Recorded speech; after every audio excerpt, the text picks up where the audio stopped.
Netflix, what do we do with you? Streaming giant Netflix says it lost nearly 1 million subscribers in the second quarter of 2022. I don't think I really need to explain this in detail because I'm sure most of you already know this, but for those that don't, Netflix has been in some serious trouble. And if you're wondering why they're in serious trouble, it's because they're making some stupid decisions. And I'm not just talking about the company as a whole, though I do think that their password sharing crackdown is about to go over as well as the Hindenburg did. I'm specifically talking about their animation division. Because, man, I have not seen a studio drop the ball this badly in a long time. A few years ago, they made a promise to make some amazing animated films and shows, and be a place where creativity thrives. And for a while, they really kept up on that promise. But last year, it seemed like that all collapsed, and quickly. Despite their big Oscar win not too long ago with Guillermo del Toro's Pinocchio, Netflix's animation division has been on especially shaky ground due to the vast amounts of money they've been pleading, as well as the projects they've been unceremoniously canceling. And unsurprisingly, a lot of the big talent they hired have left, some of them being openly critical about the studio. It's a big mess, and I could make a whole video just talking about this nonsense, but I'm not here to do that.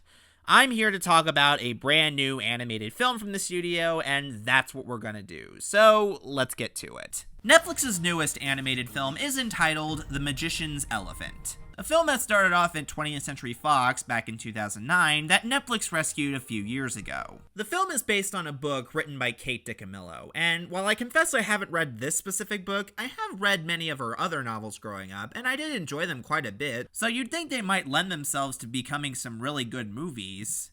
However, the film adaptations we have gotten of her books have been less impressive, to put lightly.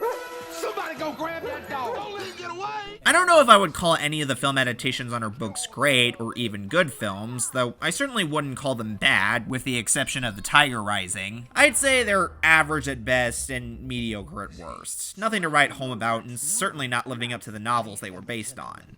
However, I was a bit optimistic to see how The Magician's Elephant would turn out.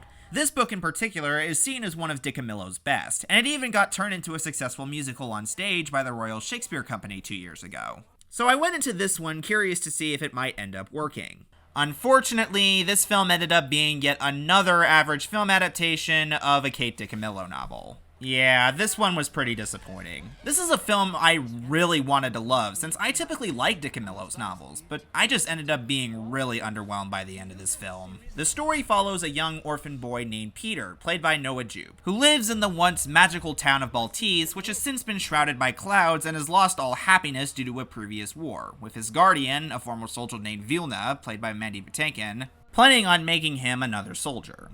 One day, though, he comes across a strange fortune teller played by Natasha Dimitriou, who tells him that his lost younger sister is still alive and hints him to follow an elephant that will lead him to her. Peter initially dismisses this as nonsense until that very night when a bad magician, played by Benedict Wong, just happens to conjure an elephant to the stage. Hoping to find his sister, Peter asks for the elephant from the king, played by Asif Mandvi, who tells him he will give her to him only if he does 3 impossible tasks. From there, Peter sets off to complete the task to free the elephant and hoping to find his long-lost sister. So as I said, this is a film that really should be one that is truly great. If anything, I'll just say that this film certainly has all the right ingredients in the story.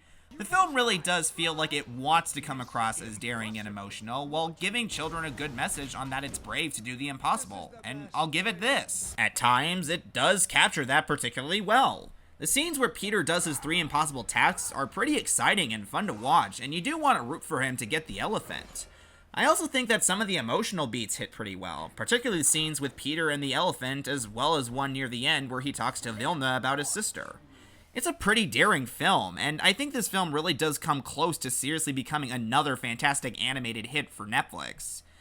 However, what holds this film back from reaching it is the screenplay. Simply put, this script should have gone through another rewrite.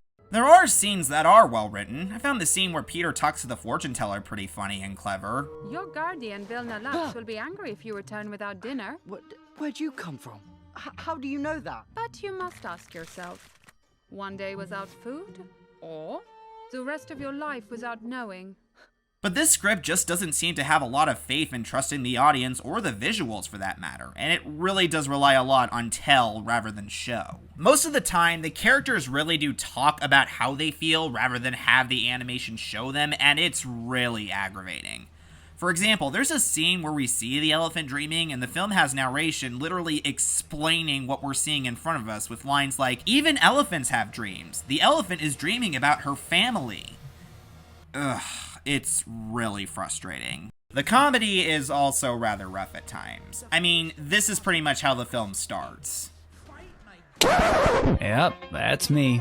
You're probably wondering how I ended up in this situation. No, I'm not kidding. It's basically something along those lines. It really got the film off to a bad start, and it was pretty bumpy from there on out. I will say that the animation, though, is truly great. This film really does look spectacular, and it definitely has a unique identity. I could tell that director Wendy Rogers and the artists at Animal Logic really took great care in putting effort into making this film look pretty eye-popping. The sets in particular stand out the most, with the city shining with the warm pastel colors, and also the clouds that cover the sky being distinctly round purple spheres. Even the character designs are well done and look rather nice. If anything, this film really was dazzling to watch on a visual level. The characters themselves are mostly okay. Peter is a decent protagonist, as I do like his ambition to find his lost sister, and I think the bond he shares with the characters feel genuine and earned. Like I said, he does share some nice bonding moments with the elephant, as well as a married couple downstairs named Leo and Gloria. Whenever he was on screen with the characters he shared with, I was genuinely enjoying the film. However, there are some characters in the film that were a bit annoying. The worst character is the king, who's basically portrayed as a pretty dumb person who clearly talks before he thinks, and I think Mondvi could have made him pretty funny, but I just found him mostly annoying. The fortune teller herself also kind of acts as the narrator of the film, and the scene I showed you that she has with Peter was great, but the other time she popped up on screen were basically to spoon feed the audience, and I found that rather aggravating. I also thought the few scenes with the magician where he was in prison just seemed to pad out the film. Basically, the scenes where he pops up involves the lady he crushed with the elephant scolding him, and then him trying to do magic that ends up with him conjuring something random, and it just wastes so much time and feels unnecessary. Again, I think the biggest problem that genuinely held this film back was the screenplay. If this went through another pass and put trust in the visuals rather than have them be constantly explained to the audience, this truly could have ended up an amazing animated film. But instead, the magician's elephant just ended up simply being okay. This film really disappointed me, as I think it could have ended up being great, as the pieces of the story were in the right place, some of the characters were enjoyable, and the animation is truly amazing, but the screenplay really holds the film back due to some annoying characters and relying too much on tell rather than show. Honestly, the film this reminded me a lot of is Ron's Gone Wrong. That's another animated film that shared similar problems I have with this film. It had some of the right pieces in place, but it needed a much better script to tighten it up. So in all, I'm gonna give The Magician's Elephant a 6. It's certainly not a bad film, as it's just okay, but I don't know if I can fully recommend checking it out either. If anything, this film does make me want to check out Dick Amillo's book, since it really does seem like an entertaining and fun story. And while this film adaptation does have its moments, sadly, I don't think it packs all the magic.